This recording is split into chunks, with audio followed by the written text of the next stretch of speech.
اللہ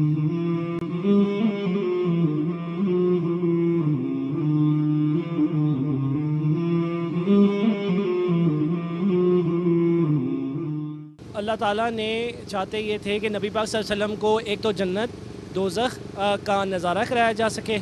اللہ تعالیٰ نے بلایا. معراج پہ اس لیے گئے تھے کہ انہیں نمازوں کا تحفہ ملا تھا ادھر سے. وہ سیر آسمان کی سیر کرنے. اللہ تعالیٰ نے بلایا تھا انہیں معراج شریف پہ. تو امت کی بخشش کے لیے بھی حضور صلی اللہ علیہ وسلم گئے تھے.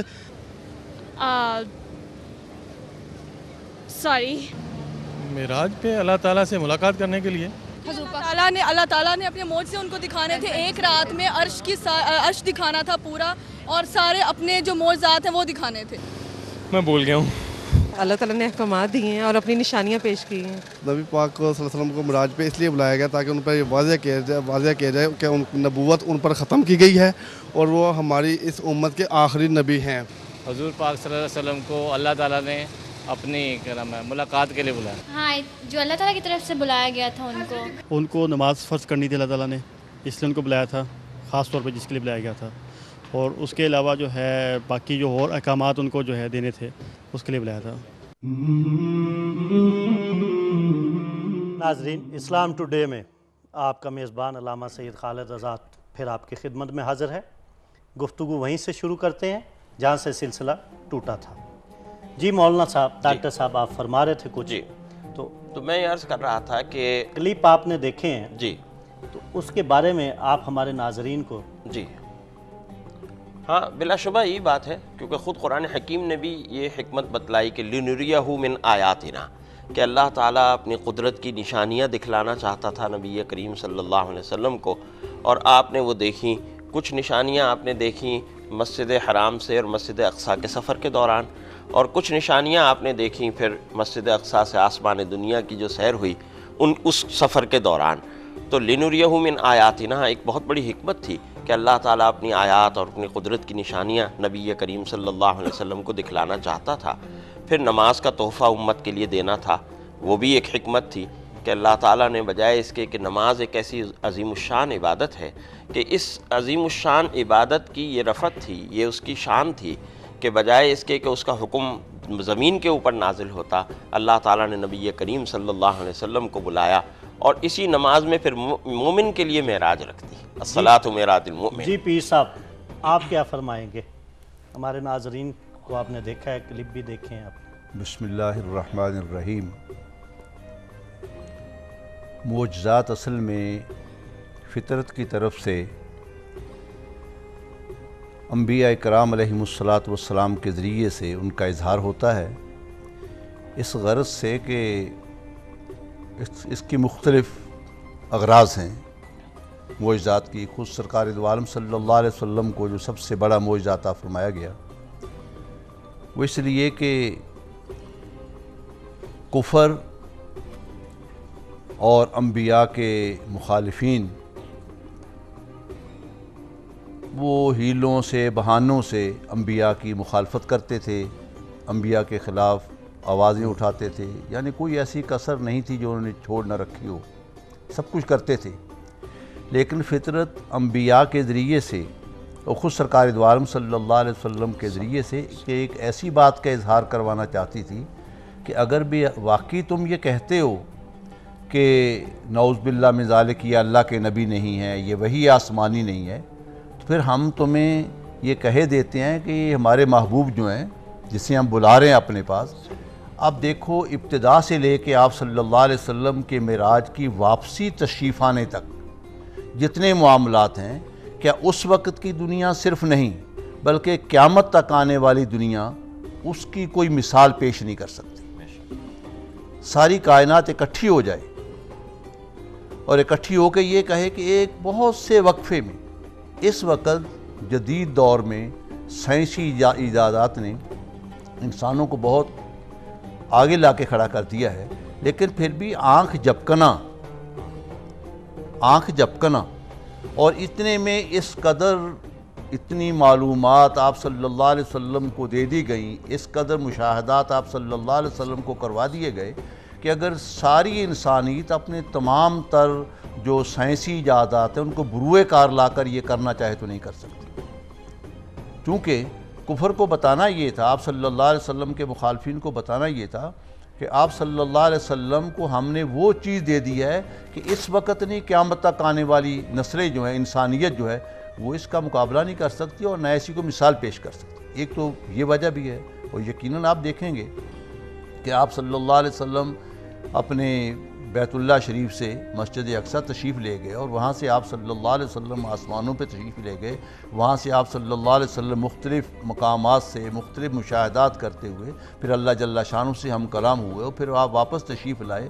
اور پھر سب سے اہم باتیں جو اس میں اور بھی ابھی آئیں گی، جیسے علماء کرام بیان فرمائیں گے کہ آپ صلی اللہ علیہ وسلم کے لیے یوں کہا گیا کہ اگر واقعی آپ یہ کہتے ہیں کہ میں نے تھوڑے سے عرصے میں یہ کچھ کیا، یہ دیکھا، یہ مشاہدہ دیکھے، تو ہم آپ سے پوچھ سکتے ہیں کہ مسجد اقصی کے دروازے کتنے ہیں، مسجد اقصی کی کھڑکیاں کتنی ہیں، مسجد اقصی کا فلاں دروازہ کس طرف ہے، بڑا مین گیٹ کس طرف ہے؟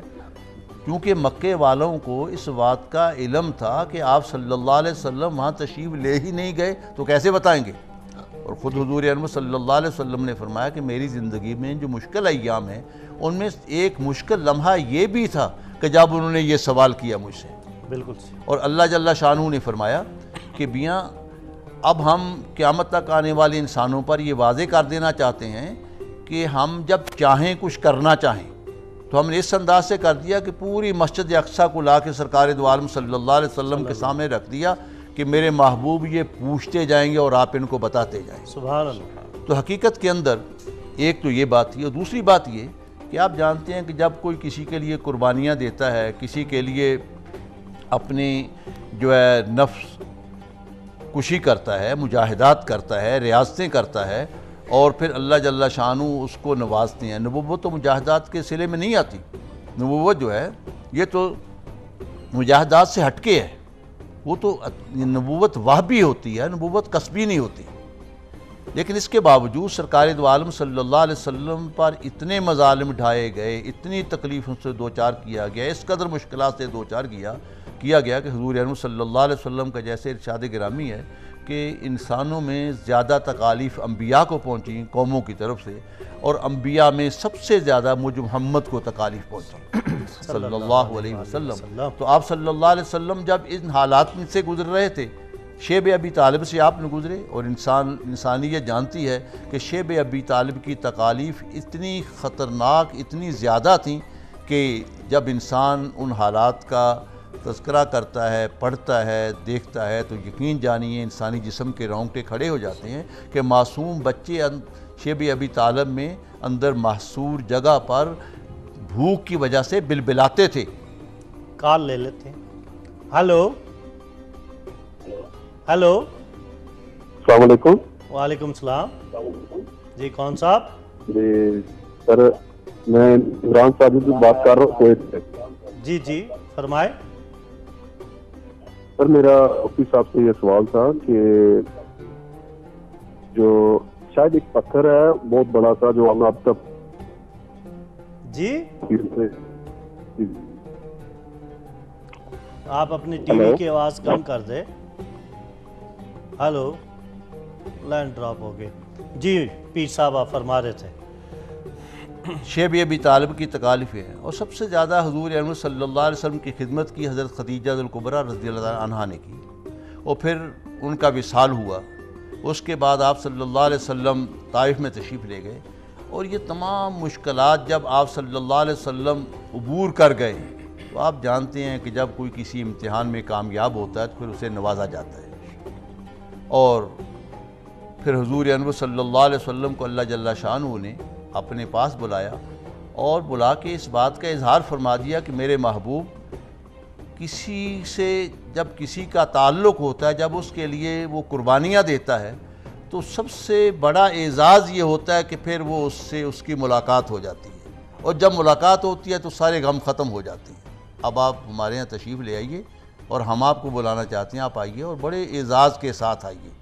میں خدا بلانے والا ہوں اور آپ میرے مہمان ہیں، اور آپ کے سفر راہ جو ہیں وہ جبرائیل علیہ السلام ہیں، اور سواری کا ہم ایسی سواری کا اہتمام کرتے ہیں کہ جیسی سواری کرۂ ارضی میں نہ آپ سے پہلے کسی کو ملی ہے اور نہ آئندہ کسی کو ملے گی، اور اس میں سب سے بڑا جو اعزاز دیا گیا وہ یہ کہ اللہ جل شانہ نے جب آپ سے ہم کلامی فرمائی اور آپ صلی اللہ علیہ وسلم کو اپنا قرب نصیب فرمایا، تو آپ جانتے ہیں کہ جب کسی محب کو اپنے محبوب کا قرب مل جائے تو اس سے بڑا اور کوئی اعزاز نہیں ہوتا۔ آج اس مسئلے کو سمجھ لینا چاہیے ہمیں کہ یہ جو معجزات ہیں انبیاء کے، معجزات کا صدور تو نبی کے ذریعے سے ہوتا ہے، اصل اس کے پس منظر میں طاقت اللہ جل شانہ کی اپنی ہوتی ہے۔ قومیں جو ہیں وہ کبھی تو بہت آگے نکل جاتی ہیں اور کبھی حقیقت کو سمجھنے سے قاصر رہتی ہیں۔ جب آگے نکل جاتی ہیں تو لوگ یوں کہنا شروع کر دیتے ہیں کہ سب اپنے اختیار میں ہوتا ہے، اور جب قومیں کار مذلت میں گرتی ہیں تو یوں کہتی ہیں کہ بھائی بات یہ ہے کہ یہ ہو کیسے سکتا ہے۔